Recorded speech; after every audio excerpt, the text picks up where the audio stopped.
1923 में अंग्रेजों ने एक कानून बनाया था, वक्फ प्रॉपर्टी एक्ट। कभी सुना है कि नहीं सुना मैं नहीं जानता। वक्फ एक शब्द है अरबी का, जिसका मतलब होता है कि मैं अपनी प्रॉपर्टी अल्लाह को दे देता हूं, यानी उनके नाम कर देता हूं, उनकी वसीयत कर देता हूं, उसे वक्फ कहते हैं। उसके ऊपर 1923 में अंग्रेजों ने एक वक्फ बोर्ड बनाया था और उसके अंदर इस किस्म की प्रॉपर्टी को मैनेज करने का था कि ये मुसलमान अपनी प्रॉपर्टी अल्लाह को देना चाहते हैं तो अल्लाह के नाम कर दें। वो अब ये अजीब मजाक है, अल्लाह है नहीं, उसकी प्रॉपर्टी है, अल्लाह के नाम पे मजा ले रहे हैं। तो 1923 में वहां से चला, फिर 1956 में फूल वाले चाचा ने उसमें अमेंडमेंट कर दिया। और आप देखिए उसमें क्या जघन्य अपराध हुआ है। आपके शहर में भी हैं ऐसे लोग, हरियाणा में हैं, पंजाब में हैं, राजस्थान में हैं, दिल्ली में हैं। यह किसकी जिम्मेदारी थी कि इन चीजों के बारे में समाज को जागृत करते हैं? अरे बता देते। मैं आपको इसलिए नहीं बताने आया हूं कि आप कल, मैं बता करके अपने जीवन में मरने से पहले उस पाप से बचना चाहता हूं कि जो मुझे पता था मैंने किसी कारण से दूसरों को नहीं बताया। बाकी आपकी जिम्मेदारी, आप बताएं ना बताएं, आप आजाद हैं। इस गिल्ट में नहीं रहना चाहता मैं कि जो मैं जानता था मैंने नहीं बताया कि यार मैं क्यों बताऊं, मेरा क्या फायदा है, मैं क्यों अपना टाइम बर्बाद करूं। 1905 में आने से पहले आपको पता है 56 के बाद 85 में क्या जघन्य अपराध हुआ। जब भारत और पाकिस्तान का विभाजन हुआ था तो हजारों मुसलमान यहां से अल्लाह मियां के देश में बसने के लिए भाग गए थे कि हम पाकिस्तान जाएंगे। चले गए थे वो लोग, उनकी यहां प्रॉपर्टी बहुत सारी खाली पड़ी थी पूरे पंजाब, क्योंकि आपका पाकिस्तान में किसी का जाना नहीं हुआ होगा, मैंने 12 साल नौकरी की है। अरबों अरबों खरबों की प्रॉपर्टी।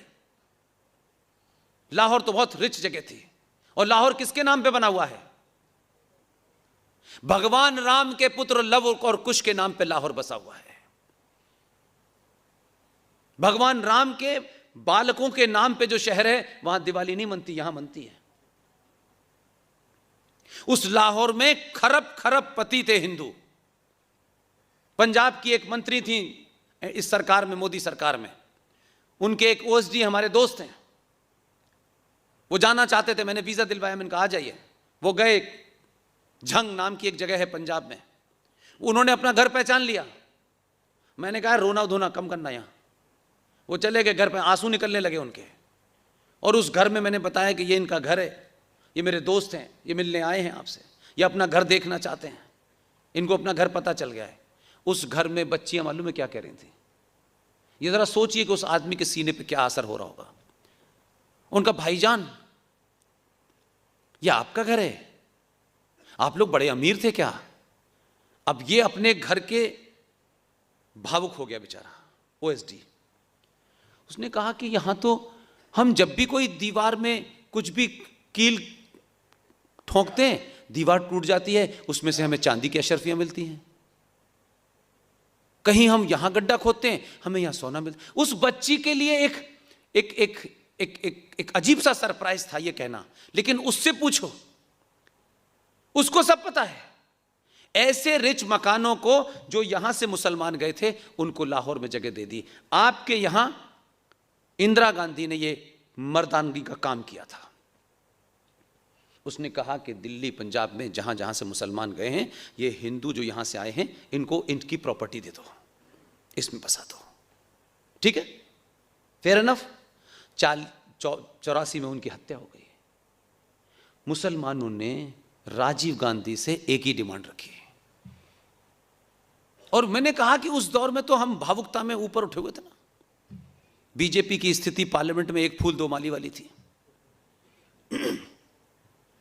राजीव गांधी ने उसी दबाव में जो सारी प्रॉपर्टी थी, मुसलमानों ने कहा ये प्रॉपर्टी मुसलमान भाइयों की है जो यहां से भाग के गए थे, इसमें यहां हिंदुओं को बसा दिया था, अब इतने दिन हो गए, ये प्रॉपर्टी आप वक्फ को दे दीजिए, हम चलाएंगे। वो अरबों खरबों की सारी प्रॉपर्टी दिल्ली पंजाब राजस्थान में मुसलमानों को वक्फ की दे दी। जो हिंदू उसमें फ्री में रह रहा था, आज 50,000 रुपए वक्फ बोर्ड को दे रहा है, और किराया वो निर्धारित करेंगे भारत सरकार का, कोई उसमें कुछ नहीं चलेगा। उसमें बदलाव हुआ, नरसिम्हा राव आए, बाबरी मस्जिद ने हमारी मुसीबत कर दी। बाबरी मस्जिद के दबाव में 1995 में वक्फ प्रॉपर्टी एक्ट में फिर फर्दर अमेंडमेंट कर दिया। इसलिए वो मुसलमान जिनको आप कहते हैं ये पंचर जोड़ने वाला है, ये फलाना है, अपने 1000 साल के एजेंडे को लेके चलता है। उसको मालूम है कि पंचर की दुकान राष्ट्रीय राजमार्ग में खोलने में फायदा है, मल्टीपर्पज से काम आएगी।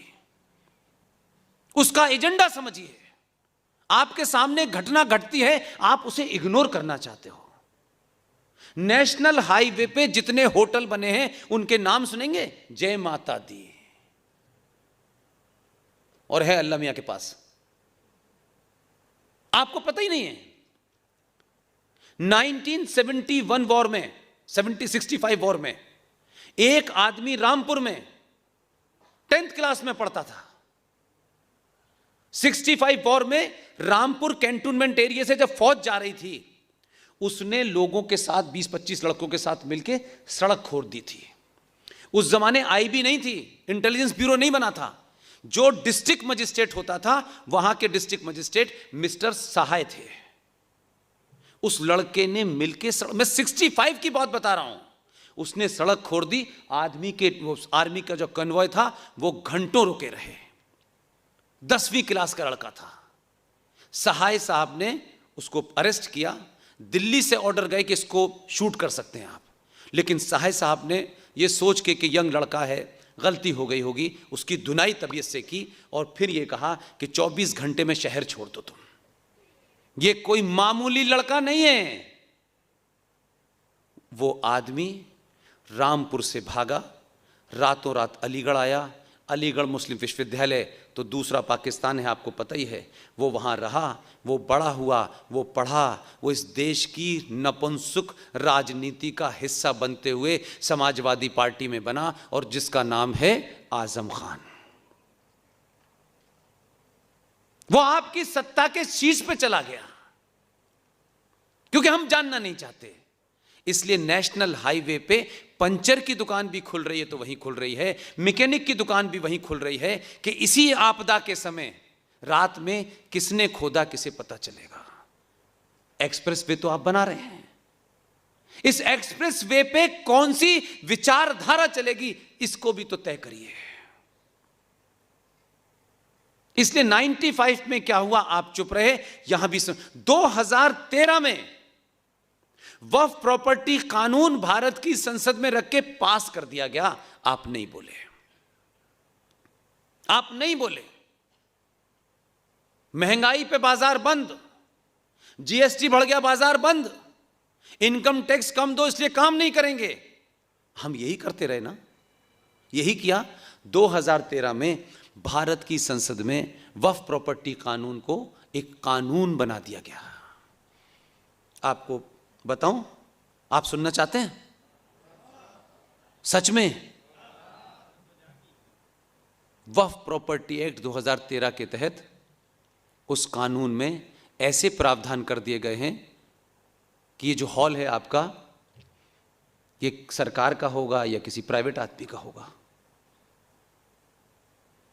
वक्फ प्रॉपर्टी बोर्ड अगर सिर्फ ये लिख के भेज दे कि ये हॉल वक्फ प्रॉपर्टी पे बना हुआ है, आपको नोटिस भी सर्व नहीं होगा। एज पर द कानून नोटिस सर्व नहीं होगा। एक आदमी आएगा और ये कहेगा भाई इसको खाली करो, हटाएं इसको। आप पूछेंगे क्यों? बोले कि आपकी प्रॉपर्टी नहीं है। जो ये कह रहे हैं कि ये वक्फ प्रॉपर्टी पे है, आपके कानून के तहत उसे प्रूफ नहीं देना, उसे सिर्फ कहना है। धक्के दे करके बाहर निकालेगी, सब बंद करके ताला लगा करके वक्फ प्रॉपर्टी वालों को चाबी दे देगी। आप बड़े कानून, उसूल, मर्यादाओं से चलने वाले महान नागरिक हैं देश के। आप अपने कागज लेके जाएंगे, उस कानून के तहत हाई कोर्ट इसकी सुनवाई नहीं कर सकता। आपसे कहा क्या गया है, क्योंकि आपको सोने की आदत है, सोइए।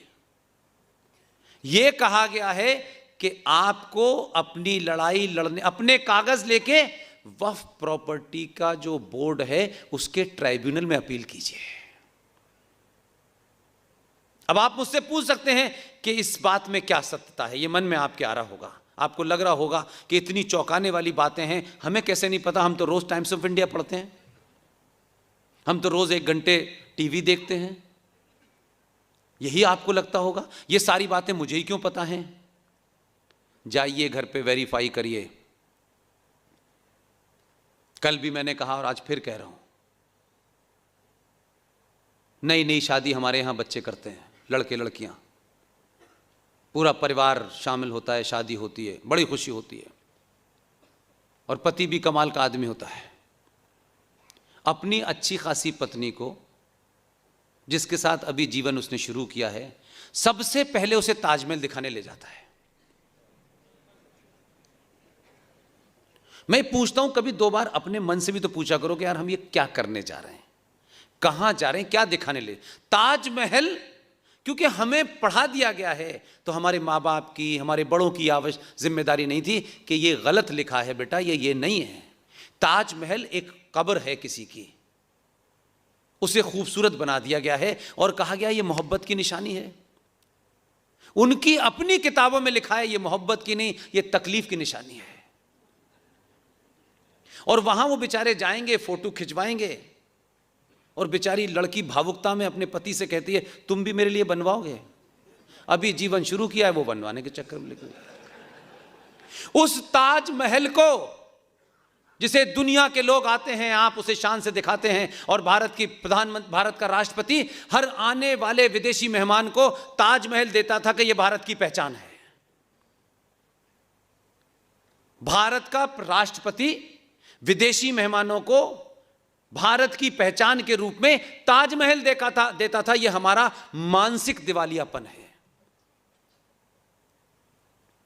उस ताजमहल को वक्फ प्रॉपर्टी बोर्ड ने अपनी प्रॉपर्टी घोषित कर दिया है, सारे अधिकार सरकार से ले लिए हैं। अब उस ताजमहल का मेंटेनेंस को छोड़ करके सारा पैसा वक्फ बोर्ड के पास जाता है, और भारत सरकार का एक institution archaeological survey of India supreme court से 5 साल से अपील ही कर रहा है, सुप्रीम कोर्ट सुन ही नहीं रही। ताजमहल चला गया भारत सरकार के हाथ से, वक्फ वालों ने कहा ये तो हमारी प्रॉपर्टी पे है और ये हमारी है। कोई जवाब नहीं है। छोटे मोटे के घर पे कब्जा नहीं किया है, वहां से शुरू किया है। तब भी आप कह रहे हैं अच्छा हमारे घर पे आओगे तब देखेंगे, तब तक आप रहेंगे?